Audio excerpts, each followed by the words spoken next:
Gruhalakshmi guarantee ಯೋಜನೆಯಲ್ಲಿ ಆಗಿರುವ ದೊಡ್ಡ ಲೋಪವನ್ನು ಸಿಎಜಿ ತನ್ನ ವರದಿಯಲ್ಲಿ ಬಹಿರಂಗಪಡಿಸಿದೆ. ಗೃಹಲಕ್ಷ್ಮಿ ಯೋಜನೆ ಪರಿಷ್ಕರಣೆ ಮಾಡುವುದಕ್ಕೆ ಮುಖ್ಯಮಂತ್ರಿ ಡಿಕೆ ಶಿವಕುಮಾರ್ ಅವರು ಈಗಾಗಲೇ ಆದೇಶವನ್ನು ಮಾಡಿದ್ದಾರೆ. ಪರಿಷ್ಕರಣೆಯ ಜೊತೆಗೆ ಗೃಹಲಕ್ಷ್ಮಿ ಯೋಜನೆ ಹಣದಲ್ಲಾಗಿರುವಂತಹ ವ್ಯತ್ಯಾಸಗಳ ಬಗ್ಗೆನೂ ಕೂಡ ಲೆಕ್ಕ ಕೊಡುವುದಕ್ಕೆ ಸೂಚನೆ ನೀಡಿದ್ದಾರೆ.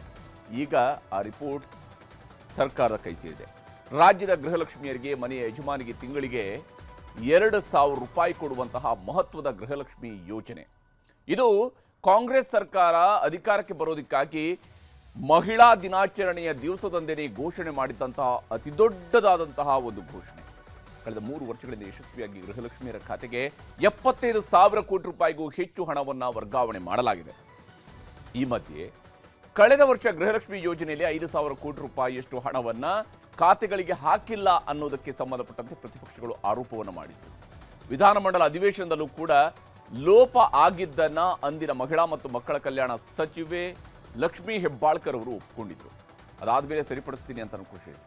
ಈಗ ಸಿಎಂ ಡಿಕೆ ಶಿವಕುಮಾರ್ ಅವರ ಕೈಗೆ ಸಿಎಜಿ ಡೇಟಾ ಅನಾಲಿಟಿಕ್ಸ್ ವಿಭಾಗ ಆಡಿಟ್ ನಡೆಸಿರುವಂತಹ ವರದಿ ಸಲ್ಲಿಕೆಯಾಗಿದೆ. ಈ ಸಿಎಜಿ ವರದಿಯಲ್ಲಿ ಅಚ್ಚರಿ ಬೀಳುವ ನಕಲಿ ಲೆಕ್ಕಗಳು ಪತ್ತೆಯಾಗಿವೆ. 19,020 ಗೃಹಲಕ್ಷ್ಮಿಯರಿಗೆ ಒಂದೇ ಬ್ಯಾಂಕ್ ಖಾತೆ ಇದೆಯಂತೆ. 19,020 ಜನರಿಗೆ ಒಂದೇ ಬ್ಯಾಂಕ್ ಖಾತೆ. ಅದು ಯಾವ ಸ್ವರೂಪದ ಮನೆ ಆಗಿದ್ರೆ ಅಷ್ಟು ಜನ ಒಂದೇ ಬ್ಯಾಂಕ್ ಖಾತೆಯನ್ನು ನಡೆಸುವಂಥವ್ರು? ಈ ಪ್ರಶ್ನೆ ಮೂಡಬಹುದು. ಹತ್ರ 11.41 ಕೋಟಿ ರೂಪಾಯಿಗಳನ್ನು ಇದಕ್ಕೆ 3 ತಿಂಗಳಲ್ಲಿ ಜಮೆ ಮಾಡಲಾಗಿದೆ. ಇಷ್ಟೊಂದು ಬ್ಯಾಂಕ್ ಖಾತೆ. ಇನ್ನು 23,262 ಫಲಾನುಭವಿಗಳಿಗೆ ಬ್ಯಾಂಕ್ ಖಾತೆನೇ ಇಲ್ಲ.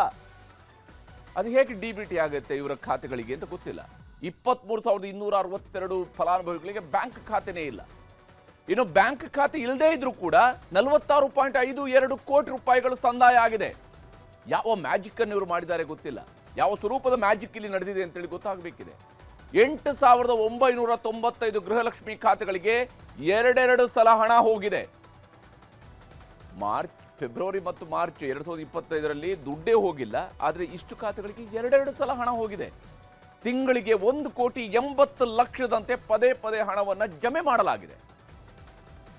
10,36,308 ಫಲಾನುಭವಿಗಳಿಂದ ಖಾತೆಗಳ ಬದಲಾವಣೆಯೂ ಕೂಡ ಆಗಿರುವಂಥದ್ದು ಪತ್ತೆಯಾಗಿದೆ. ಅಂದರೆ ಯಾವ ಸ್ವರೂಪದಲ್ಲಿ ಇಲ್ಲಿ ಹಾಗಾದರೆ ಡಿಬಿಟಿ ಒಂದು ಪೈಸೆ ಕೂಡ ಮೋಸ ಮಾಡೋದಕ್ಕೆ ಇದರಲ್ಲಿ ಅವಕಾಶನೇ ಇಲ್ಲ. ಯಾಕಂದ್ರೆ ಯಾರು ಫಲಾನುಭವಿಗಳಿದ್ದಾರೆ ಎಕ್ಸಾಕ್ಟ್ ಅವರ ಖಾತೆಗಳಿಗೆ ಹೋಗುವಂತಹ ಹಣ ಇಲ್ಲಿ ಮಧ್ಯದಲ್ಲಿ ಎಲ್ಲೂ ಸೋರಿಕೆ ಆಗೋದಕ್ಕೆ ಅವಕಾಶನೇ ಇರಲಿಲ್ಲ. ಇಷ್ಟು ದೊಡ್ಡ ಗೋಲ್ಮಾಲ್ ಗೃಹಲಕ್ಷ್ಮಿ ಯೋಜನೆಯಲ್ಲಾಗಿದೆ ಅಂತ ಸಿಎಜಿ ರಿಪೋರ್ಟ್ ಹೇಳ್ತಾ ಇದೆ. ಸದ್ಯಕ್ಕೆ ಸಿಎಜಿ ವರದಿಯಲ್ಲಿ ಬರೀ ಲೋಪದೋಷಗಳ ಬಗ್ಗೆ ಅಷ್ಟೇ ಉಲ್ಲೇಖ ಇದೆ. ಆದರೆ ತೆರಿಗೆ ಕಟ್ಟುವಂಥವರು ಪ್ರತಿಪಕ್ಷದವರಿಗೆಲ್ಲ ಈ ಸಿಎಜಿ ವರದಿ ಇಟ್ಕೊಂಡು ಸಾಲು ಸಾಲು ಪ್ರಶ್ನೆಗಳನ್ನು ಮಾಡೋದಕ್ಕೆ ಈಗಾಗಲೇ ಶುರು ಮಾಡಿದ್ದಾರೆ. ಸರ್ಕಾರದ ಹಣ ಬ್ಯಾಂಕ್ಗಳ ಮೂಲಕವೇ ಹಂಚಿಕೆ ಆಗಬೇಕು. ಡಿಬಿಟಿ ಮೂಲಕವೇ ಹಣ ಹೋಗಬೇಕಾಗಿರುವಂಥದ್ದು ಇಲ್ಲಿರುವಂತಹ ಬಹಳ ಪ್ರಮುಖವಾಗಿರುವಂತಹ ಅಂಶನೇ ಇದು. ಸರ್ಕಾರದ ಹಣ ಬ್ಯಾಂಕ್ಗಳ ಮೂಲಕವಾಗಿಯೇ ಹಂಚಿಕೆ ಆಗಬೇಕು. ಡಿಬಿಟಿ ಮೂಲಕವಾಗಿಯೇ ಡೈರೆಕ್ಟ್ ಬ್ಯಾಂಕ್ ಮೂಲಕವಾಗಿಯೇ ಟ್ರಾನ್ಸ್ಫರ್ ಆಗಬೇಕು. ಅದನ್ನ RBI ನಿಯಮ ಕೂಡ ಹೇಳುತ್ತೆ. ಹಾಗಿದ್ರು ಬ್ಯಾಂಕ್ ಖಾತೆ ಇಲ್ಲದೆ ಹಣ ಜಮೆ ಆಗಿದ್ದು ಹೇಗೆ?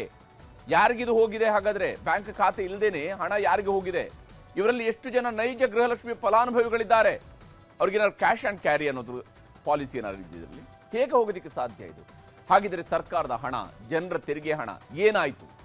ಯಾರು ಇಲ್ಲಿ ದುಡ್ಡನ್ನು ಹೊಡೆದಿದ್ದಾರೆ? ಗೋಲ್ಮಾಲ್ ಆಗಿರೋದು ಬರೀ 3 ತಿಂಗಳದ್ದ ಅಥವಾ 3 ವರ್ಷದ್ದ? ಇದು ಕೂಡ ಗೊತ್ತಾಗಬೇಕು. ಈ ಅಕೌಂಟ್ಗಳು ಯಾರ ಹೆಸರಲ್ಲಿವೆ? ಯಾರವರು? ದುಡ್ಡು ಪಡೆದಂಥವ್ರು ಯಾರು ಇವರು?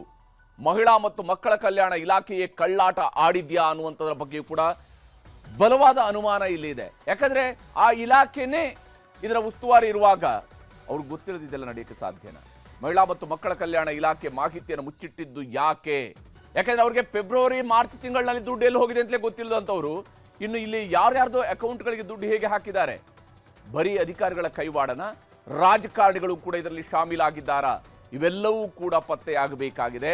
ಯಾಕಂದ್ರೆ ಇದು ಅತ್ಯಂತ ಮಹತ್ವದ ಯೋಜನೆ ಗೃಹಲಕ್ಷ್ಮಿ. ಈ ಪ್ರಶ್ನೆಗಳಿಗೆಲ್ಲ ಯಾವಾಗ ಯಾರು ಉತ್ತರ ಕೊಡ್ತಾರೆ ಗೊತ್ತಿಲ್ಲ. ಆದರೆ ಬಿಜೆಪಿ ಮತ್ತು ಜೆಡಿಎಸ್ ಅವರು ಮಾತ್ರ ಸಿಎಜಿ ರಿಪೋರ್ಟ್ ಇಟ್ಕೊಂಡು ಸರ್ಕಾರಕ್ಕೆ ಸಾಲು ಸಾಲು ಪ್ರಶ್ನೆಗಳನ್ನು ಮಾಡ್ತಾ ಇದ್ದು ಶ್ವೇತಪತ್ರ ಹೊರಡಿಸಿ ಅಂತ ಆಗ್ರಹಿಸಿದ್ದಾರೆ. ಬಿಜೆಪಿಯವರು ಮಿಸ್ಟರ್ ಸಿದ್ದರಾಮಯ್ಯನವರೇ, ಸಿಎಂ ಡಿಕೆ ಶಿವಕುಮಾರ್ ಹಾಗೂ ಲಕ್ಷ್ಮೀ ಹೆಬ್ಬಾಳ್ಕರ್ ಅವರೇ ಉತ್ತರ ಕೊಡಿ ಅಂತ ಎಕ್ಸ್ ಖಾತೆಯಲ್ಲಿ ಪ್ರಶ್ನೆ ಎತ್ತಿದ್ದಾರೆ. ಈ ನಕಲಿ ಖಾತೆಗಳ ಹಿಂದಿರುವ ಅಸಲಿ ಮುಖವಾಡ ಯಾರದ್ದು? ಬ್ಯಾಂಕ್ ಖಾತೆ ಇಲ್ಲದವರಿಗೆ ಕೋಟಿ ಕೋಟಿ ಹಣ ಪಾವತಿಯಾಗಿದ್ದು ಹೇಗೆ? ನಾಡಿನ ಜನತೆಗೆ ಲೆಕ್ಕ ಕೊಡಿ ಅಂತ ಕೇಳ್ತಾ ಇದ್ದಾರೆ. ಬಡ ಮಹಿಳೆಯರ ಖಾತೆಗೆ ಜಮೆಯಾಗಬೇಕಾಗಿದ್ದ 3 ತಿಂಗಳ ಗೃಹಲಕ್ಷ್ಮಿ ಹಣ ಇನ್ನೂ ಕೂಡ ಬಾಕಿ ಇದೆ. ಬರೋಬ್ಬರಿ 5,000 ಕೋಟಿ ರೂಪಾಯಿ ಹಣದ ಲೆಕ್ಕವನ್ನ ಕಾಂಗ್ರೆಸ್ ಸರ್ಕಾರ ಇದುವರೆಗೆ ಕೊಟ್ಟಿಲ್ಲ. ಬಾಕಿ ಹಣ ಬಿಡುಗಡೆ ಮಾಡಿ ಹಣದ ಸ್ಥಿತಿಗತಿ ಕುರಿತು ಸಾರ್ವಜನಿಕರಿಗೆ ಸ್ಪಷ್ಟನೆ ನೀಡಬೇಕು ಅಂತಾನು ಬಿಜೆಪಿ ಪೋಸ್ಟ್ ಹಾಕಿದೆ.